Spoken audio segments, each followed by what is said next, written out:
여러분은 이미 사람을 읽는 법을 알고 있습니다. 다만 아직 그 신호를 해석하는 방법을 모를 뿐이죠. 모든 사람은 단서를 남깁니다. 말투, 침묵, 시선, 웃음. 그 안에 진짜 그 사람이 숨어 있습니다. 이 영상은 가볍게 훑고 지나가는 리스트가 아닙니다. 3개의 파트로 나뉘어 있고 각 파트는 이전 파트 위에 쌓입니다. 하나라도 건너뛰면 전체 그림이 무너집니다. 끝까지 함께 해주세요. 왜냐하면 이 영상이 끝날 때쯤이면 여러분은 다른 사람뿐 아니라 자기 자신까지 전혀 새로운 눈으로 보게 될 테니까요. 우리는 어릴 때부터 말을 믿도록 훈련받습니다. 누군가 괜찮다고 하면 괜찮은 줄 압니다.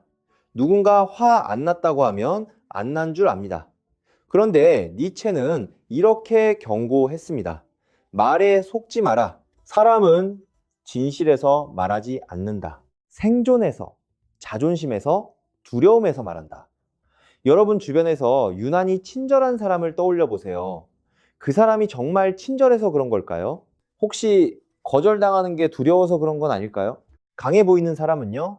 안에서 무너지고 있으면서 아무도 눈치채지 못하길 바라는 건 아닐까요? 가장 무서운 건 본인도 자기가 연기하고 있다는 걸 모른다는 겁니다. 대부분의 사람들은 자기가 쓴 적도 없는 대본으로 연극을 하고 있습니다. 미소도, 의견도, 말투도 전부 살아남기 위해 만들어진 것들이죠. 니체는 이렇게 말했습니다.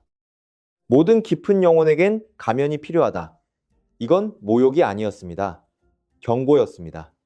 가면과 사람을 혼동하지 말라는 첫 번째 진실입니다. 모든 사람은 생존을 위해 가면을 쓴다. 가짜여서가 아닙니다. 무서워서입니다. 사회에서 살아남기 위해 사람들은 받아들여질 만한 버전의 자신을 만듭니다. 하지만 가면은 완벽하지 않습니다. 틈이 생기고 그 틈에서 진실이 새어나옵니다. 첫 번째, 진실의 신호는 긴장입니다. 누군가를 불편하게 만드는 게 무엇인지 관찰해 보세요. 그곳에서 진짜 그 사람이 시작됩니다. 두 번째, 진실. 남에게서 싫어하는 점은 자신에게서 숨기고 있는 점이다. 니체의 가장 날카로운 통찰 중 하나입니다. 바로 투사. 오만함을 끊임없이 비웃는 사람은 자기 자신의 가치에 대해 불안한 경우가 많습니다. 남의 거짓말을 유독 참지 못하는 사람은 자기 안에 직면하지 못한 진실이 있는 경우가 많죠. 우리는 자기 안에서 인정하기 두려운 것을 남에게서 미워합니다. 그래서 누군가를 읽고 싶다면 그 사람이 뭘 좋아하는지만 보지 마세요. 뭘 비난하는지, 그리고 왜 그러는지를 보세요. 세 번째, 진실. 침묵은 말보다 많은 것을 드러낸다. 니체는 진실이 말에서 나온다고 믿지 않았습니다. 그는 언어를 대중이 현실을 회피하기 위해 사용하는 도구로 봤습니다. 누군가 대답 전에 잠깐 멈출 때, 특정 주제를 피할 때, 깊은 질문에 짧고 준비된 답을 할 때, 그 침묵은 어떤 말보다 큽니다. 취약함을 피하는 사람은 바로 그 행동으로 자기가 무엇을 두려워하는지 전부 보여주고 있는 겁니다. 네 번째, 진실. 지나친 도덕은 허영심의 변장이다. 항상 자기 순수함을 크게 외치는 사람, 늘 남을 교정하고 설교하는 사람. 니체는 이것을 변장한 권력 의지라고 불렀습니다. 도덕이 우월감의 가면이 되는 순간이 있습니다. 도덕 신호가 클수록 그 뒤에 숨겨진 것이 있을 가능성이 높습니다. 진짜 선함은 박수를 필요로 하지 않습니다. 다섯 번째, 진실. 사람은 당신에게 먼저 거짓말하지 않는다. 자기 자신에게 먼저 한다. 나 괜찮아. 다 잊었어. 신경 안 써. 이 말들은 여러분을 속이려는 거짓말이 아닙니다. 그들이 너무 오래 반복해서 스스로도 믿게 된 거짓말입니다. 니체는 자기 기만을 악이 아니라 방어로 봤습니다. 고통스러운 세상에서 계속 기능하기 위한 방법이라고요. 그래서 누군가의 이야기가 앞뒤가 안 맞을 때 그 사람이 여러분을 속이려 한다고 가정하지 마세요. 자기 자신에게 훨씬 더 오래 그래왔다는 걸 깨달으세요. 바로 그 불일치가 진실을 드러냅니다. 여섯 번째 진실. 우월감을 보이는 곳에 열등감이 숨어 있다. 순수한 니체입니다. 우월감은 종종 과잉보상이라는 것. 끊임없이 자기 성취를 상기시키는 사람은 자신이 충분하지 않을까봐 두려운 겁니다. 아무렇지 않게 남을 깎아내리는 사람은 무시당하는 게 무서운 겁니다. 진짜 자신감은 경쟁하지 않습니다. 그냥 존재합니다. 그러니 누군가 지배하고 통제하고 증명하려 들 때 더 깊이 보세요. 왕자 뒤에는 왕관을 쓴 겁먹은 아이가 있는 경우 2주가 많습니다. 잠깐 정리하겠습니다. 누군가 끊임없이 말을 끊으면 이제 여러분은 압니다. 항상 오만함은 아닙니다. 잊혀지는 게 두려운 것일 수 있습니다. 누군가 행복을 끊임없이 과시하면 그것은 도움을 요청하는 신호일 수 있습니다. 괜찮다고 말하면서 눈을 피하는 사람이 있다면 문장이 아니라 몸에 귀를 기울여야 합니다. 이 진실들을 권력을 위해 쓰지 마세요. 공감을 확장하기 위해 쓰세요. 니체의 비밀은 이것입니다. 그는 여러분이 사람을 꿰뚫어보고 지배하길 원한 게 아닙니다. 꿰뚫어보고 속는 걸 멈추고 진짜 연결을 시작하길 원했습니다. 가면을 알아채는 것과 그것이 깨지는 순간을 포착하는 것은 완전히 다른 일입니다. 주의를 기울여 본 적 있다면 아마 본 적 있을 겁니다. 누군가의 믿음이 흔들릴 때 스치는 불편한 표정, 주제가 너무 가까워질 때 달라지는 말투, 말과 어울리지 않는 긴장된 웃음. 이런 순간들은 실수가 아닙니다. 단서입니다. 니체는 자아가 안정적인 것이 아니라고 믿었습니다. 그것은 공연이고 세상에서 살아남기 위해 꿰맨 역할입니다. 그리고 위협받는 순간 진실이 새어나옵니다. 7번째, 진실. 대부분의 행동은 무의식적 두려움에서 나온다. 스스로에게 물어보세요. 왜 어떤 사람은 과하게 설명할까요? 왜 대화를 독점하거나 반대로 완전히 사라질까요? 왜 분명히 아니오인데 네라고 말할까요? 두려움입니다. 버림받을 두려움, 거절, 모욕, 실패. 니체는 인간이 순수한 욕망에서 행동하는 경우가 드물다는 걸 알았습니다. 잃어버리는 것에 대한 깊은 두려움에서 행동합니다. 지위, 사랑, 자존감. 그래서 누군가를 잃고 싶다면 그 사람이 원한다고 말하는 것에 집중하지 마세요. 대신 이렇게 물어보세요. 이 사람은 무엇을 잃는 걸 두려워하는가? 진실은 거기에 삽니다. 8번째 진실. 지나친 비판은 투사다. 감정적인 사람을 비웃는 남자는 자기 감정이 무서운 것일 수 있습니다. 남의 외모를 깎아내리는 사람은 거울과 비밀스러운 전쟁을 벌이고 있는 것일 수 있습니다. 니체는 이렇게 말했습니다. 판단은 거의 상대에 관한 것이 아니다. 자기 자신에 관한 것이다. 반복되는 비판을 들을 때 그 대상에게 신경 쓰지 마세요. 발신자에게로 선을 추적하세요. 그들이 부정하려는 자기 자신의 어떤 부분인가요? 투사는 단순한 방어 기제가 아닙니다. 고백입니다. 제대로 들으면 그 사람의 고통이 어디에 사는지 정확히 알려줍니다. 9번째, 진실. 죄책감은 거짓 자신감 뒤에 숨는다. 아마 이런 사람을 만나본 적 있을 겁니다. 지나치게 확신에 차 있고 항상 통제하고 있으며 늘 침착한 사람. 하지만 충분히 오래 관찰하면 보입니다. 턱에 서린 긴장, 지나치게 준비하는 습관, 압박 속의 방어적 태도. 니체는 이 현상을 리더, 교사, 설교자들에게서 관찰했습니다. 확신을 연기하는 사람들, 자기가 보이는 게 두려워서. 만성적으로 자신감이 넘치는 사람을 보면 그들이 묻으려는 죄책감을 찾아보세요. 후회하는 무언가일 수도 있고 틀렸다고 증명하고 싶은 과거의 자신일 수도 있습니다. 진짜 평온함은 공연하지 않습니다. 10번째, 진실. 사람은 과장을 통해 자신을 배신한다. 이것은 미묘하지만 강력합니다. 한번 보면 다시는 못 본 척할 수 없습니다. 남이 뭐라든 신경 안 써를 달고 사는 사람은 대개 깊이 신경 씁니다. 나는 항상 행복해라고 주장하는 사람은 대개 그렇지 않습니다. 과장은 테리입니다. 자아가 의심을 잠재우려는 시도입니다. 니체는 어떤 방향이든 극단은 강함이 아니라 불균형의 표시라고 믿었습니다. 그래서 누군가의 말이 너무 절대적으로 들릴 때 내용을 믿지 마세요. 그 밑에 불안을 읽으세요. 과장은 볼륨입니다.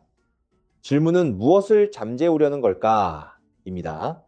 11번째 진실. 통제를 추구하는 사람은 내면의 혼돈을 두려워한다. 통제. 우리 모두 직업에서, 관계에서, 일상에서 그것을 추구합니다. 하지만 어떤 사람들은 집착 수준으로 갈망합니다. 그것이 신호입니다. 니체는 이것을 명확히 봤습니다. 내면 세계가 무질서할 때 외부 세계를 강박적으로 관리해야 합니다. 모든 세부 사항을 미세 관리하는 사람, 변화를 견디지 못하는 사람, 권력감을 느끼려고 사람들을 지배하는 사람, 강해서가 아닙니다. 안에서 무언가가 통제불능이라고 느끼기 때문입니다. 그러니 통제하는 사람을 두려워하는 대신 있는 그대로 보세요. 놓는 순간 모든 게 무너질까 봐 무서워하는 사람. 바깥 껍질이 엄격할수록 안의 자아는 더 약합니다. 12번째 진실. 공연이 요란할수록 내면은 더 비어있다. 이것은 니체의 가장 소름 끼치는 통찰 중 하나이며 오늘날 그 어느 때보다 해당됩니다. 소셜미디어를 보세요. 끝없는 나를 봐. 에너지.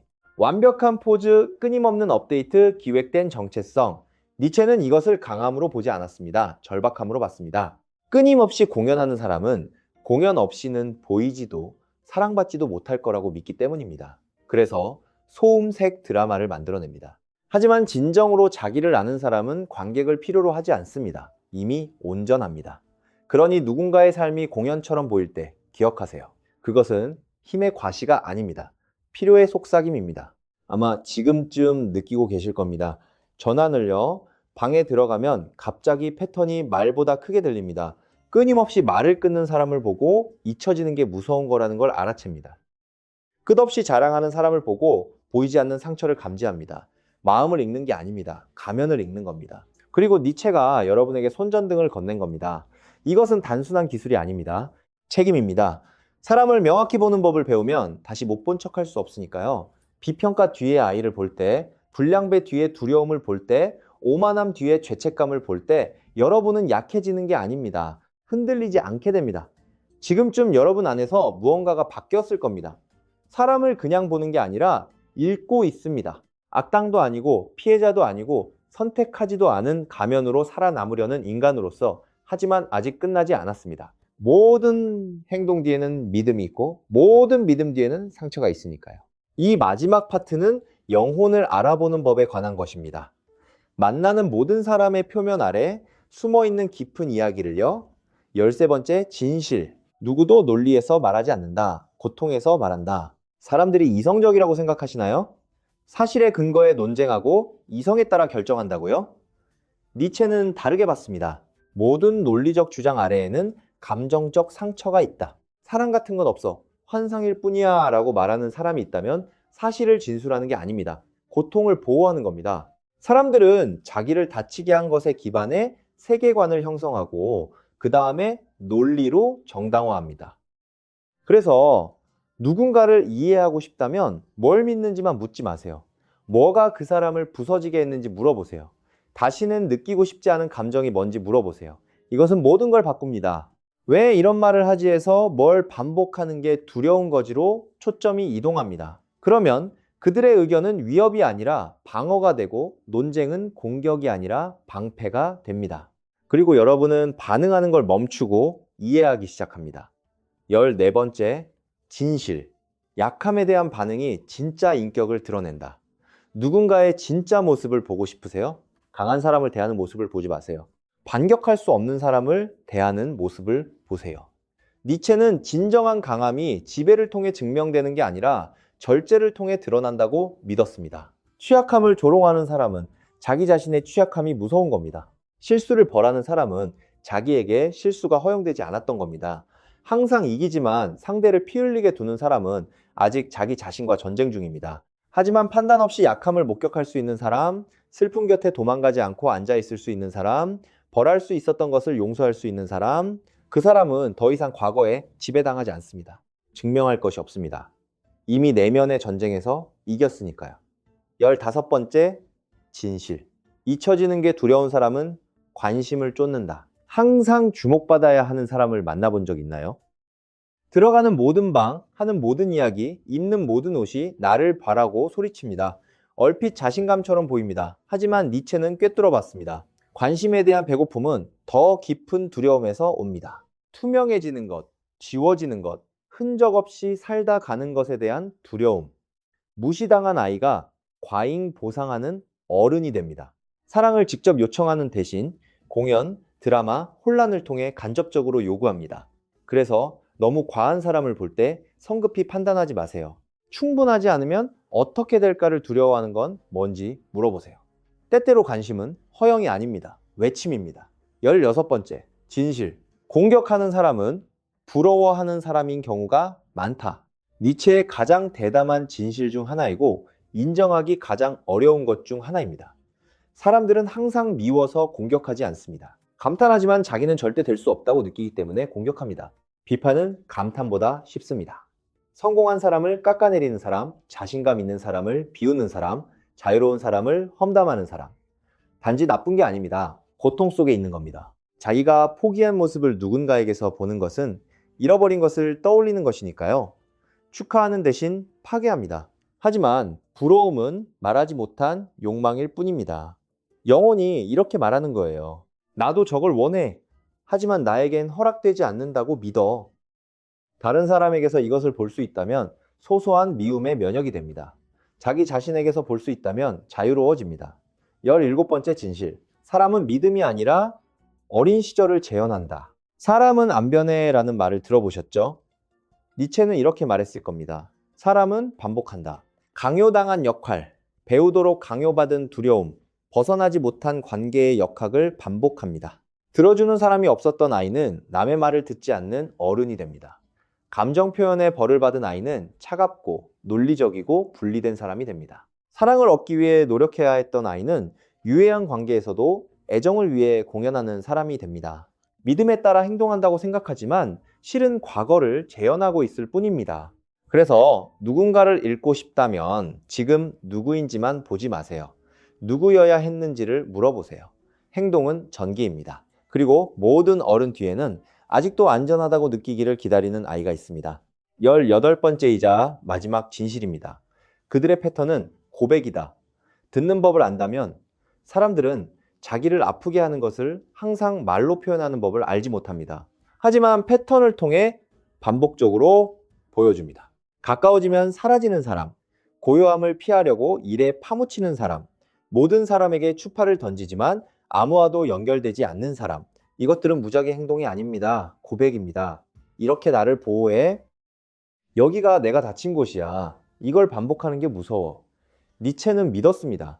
말이 아니라 패턴에 깊이 귀 기울이는 법을 배우면 말하기 전에 진실을 들을 수 있다고. 그리고 그렇게 될 때 놀라운 일이 일어납니다. 개인적으로 받아들이는 걸 멈춥니다.